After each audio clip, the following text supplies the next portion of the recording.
The political news cycle is fast, and keeping up can be overwhelming. Trying to find differing perspectives worth your time is even harder. That's why we have scoured the internet for political writing from the right and left that you might not have seen. Has this series exposed you to new ideas? Tell us how. Email us at ourpicks@newyorktimes.com for an archive of all the partisan writing roundups. Check out our picks. The editors in National Review. The members of National Review's editorial board believe it's time to investigate the investigators.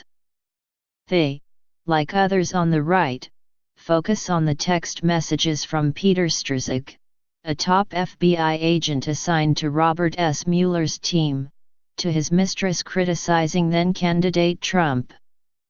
And while they are more cautious than others on the right, calling for more context to understand the full meaning of his texts, they write that the message raises the possibility that top bureau officials were infecting investigations with their personal political views. Read more _________ James S. Robbins in USA Today. Mr. Robbins, who previously served as a special assistant in the Office of the Secretary of Defense in the George W. Bush administration, calls for the entire Mueller investigation to be suspended. He worries that should more evidence of political bias against the president become public, Americans may conclude that the justice system itself is illegitimate. Read more ____________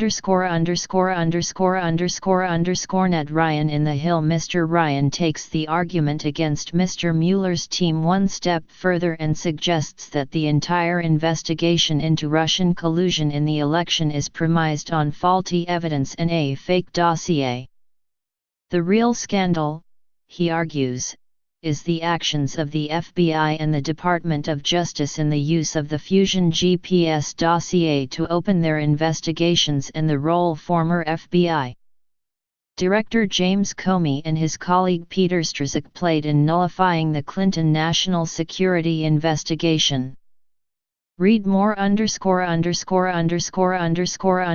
Sarah Kendzior in Fast Company. Ms. Kendzior considers a possible outcome in which Mr. Mueller's investigation finds evidence of criminal activity only to have those findings met with inaction by Republicans in Congress. She finds it hard to imagine Republican leaders will hold Mr. Trump and his associates accountable for their actions even if they're found guilty by the justice system. Read more _________ Greg Sargent in The Washington Post. Mr. Sargent looks at the double-track approach to the administration's posture toward the special counsel's investigation. One where President Trump says he won't fire Mr. Mueller, but his allies in the news media are engaged in sustained confrontation with the investigation. The net effect? If Mueller ends up demonstrating conduct that is potentially impeachable, it will be easier for Republicans to wave it away and do nothing by claiming the probe itself was illegitimate. Read more _______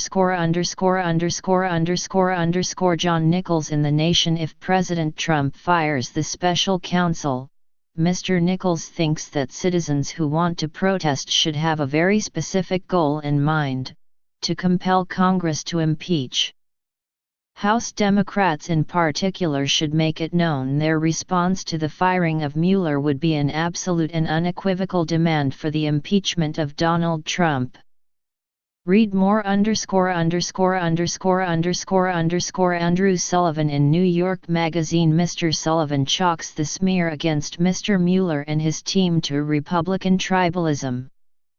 It's the same reason that most Republicans stuck with Roy Moore in Alabama. But he also sees a potential lesson in the special election in Alabama.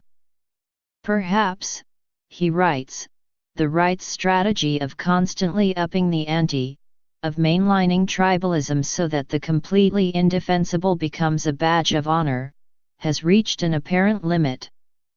Read more ________________ Stuart A. Baker in Lawfare. Mr. Baker thinks the right is making too much of the phrase insurance policy from Mr. Strycek's texts to his mistress. When you place it in the full context of the text, he explains, it's clear that Mr. Strycek was merely reacting to the argument that there was no point getting worked up because Trump was bound to lose.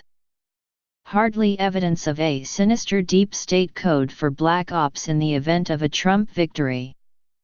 Read more _________________________________________________________________________________ Want the Partisan Writing Roundup in your inbox? Sign up for the Morning Briefing newsletter or the What We're Reading newsletter. Have thoughts about this collection? Email feedback to ourpicks@newyorktimes.com.